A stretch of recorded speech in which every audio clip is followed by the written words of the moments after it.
I would rather kill my kids than see them in care. I gave them life and I can take it away. And I think there was a sort of an audible gasp when that was read out, because it's just such a abhorrent and shocking thing to say about your own children.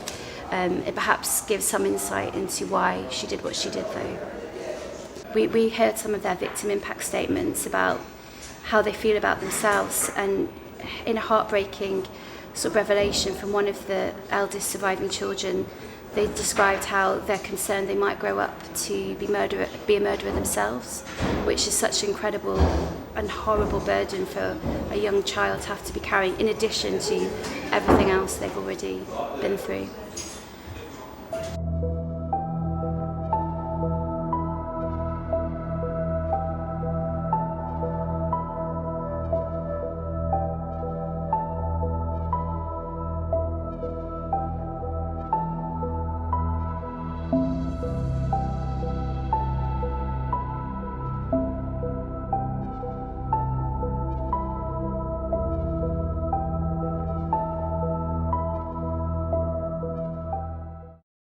On the 24th of May 2019, the Star's early morning reporters began to receive tip-offs that something serious had happened at a school in the Shire Green area of Sheffield.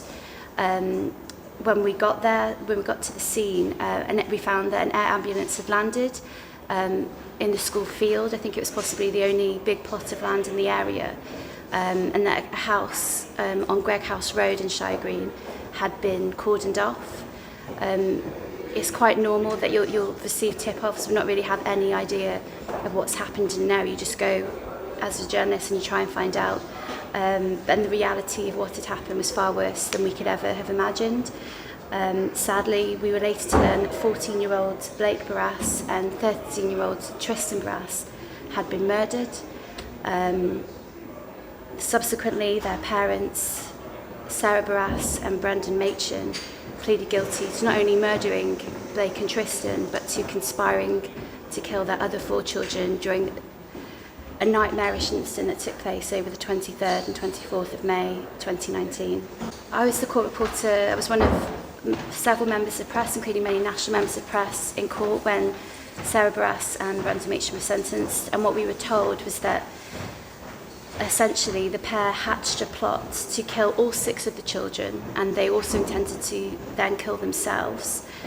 And it seems to be that the trigger for hatching the plot was that the social services involved with the family had informed them that the family would go from having a child in need status to a child in protection status, which comes with a greater level of scrutiny, and they were concerned about what that would mean for them. Unbeknownst to even the children in the family, Brandon Machin and Sarah Barrass were having a sexual relationship, and this was particularly shocking because they were half brother and sister, and Machin had actually fathered all 6 of the children. And so the pair hatched a plot to kill all 6 children, and on the evening of the 23rd of May, Sarah Barrass began giving the children what she believed would be an overdose of medication prescribed to the children. But sort of in the early hours of the morning of the 24th, it became clear that attempted overdose had not worked. She began Googling methods about poisoning and also how long it takes for overdoses to work. And she then contacted her half-brother and lover, Machin, and he got a taxi over to the property on Greg House Road in the early hours of the 24th. What followed is pretty distressing to hear. The pair then strangled both Blake and Tristan, and to ensure that they would be killed, they also placed bin bags over their heads. You try to have a certain level of professional distance from the cases because you are listening to very, as you say, harrowing details day in and day out. But I found it particularly difficult to not be emotionally affected by the details of this case. You know, those poor boys lost their lives in the most unimaginable ways. Not only were they killed in such a terrible way, but they were also killed by their parents, the people they should have been able to trust the most. So on the first day that Sarah Barrass and Brandon Machin first appeared at court. It was a couple of days after the shocking crimes, and the press bench was absolutely full. And it was quite strange because Sarah Barrass sort of appeared at court in this off-the-shoulder floral dress, and she seemed almost like she was dressed for a night out, not for the first Crown Court appearance, when she was accused of killing her 2 eldest boys and attempting to kill the 4 other children.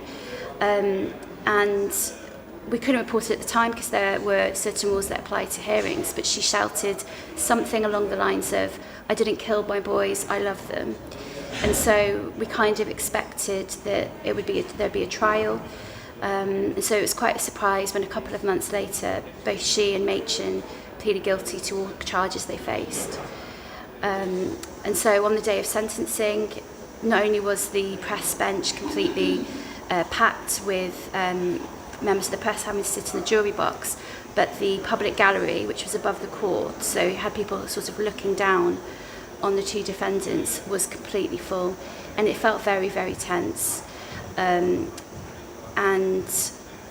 because they pleaded guilty and there wasn't a trial, the first time that we really got to hear about what had happened was on the day of the sentencing.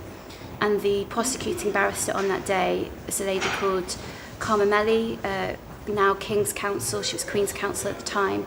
And I've seen her previously defend murderers in court, and she's, seemingly not been affected by it. But when she read out the terrible details of what had happened to Blake and Tristan, she seemed tearful and her voice was quivering. And so it was really difficult to hear in court how the elder 2 children, who were old enough to remember not only what happened to their brothers, but their parents trying to kill them.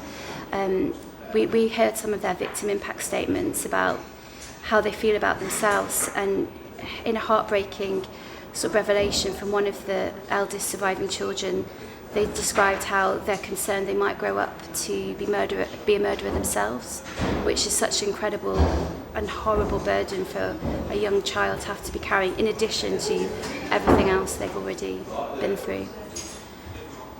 Initially it was quite difficult to report on the case because a key facet of the case was the relationship, which was described as unnatural in court, remembering that they were half brother and sister who were clearly in a sexual relationship.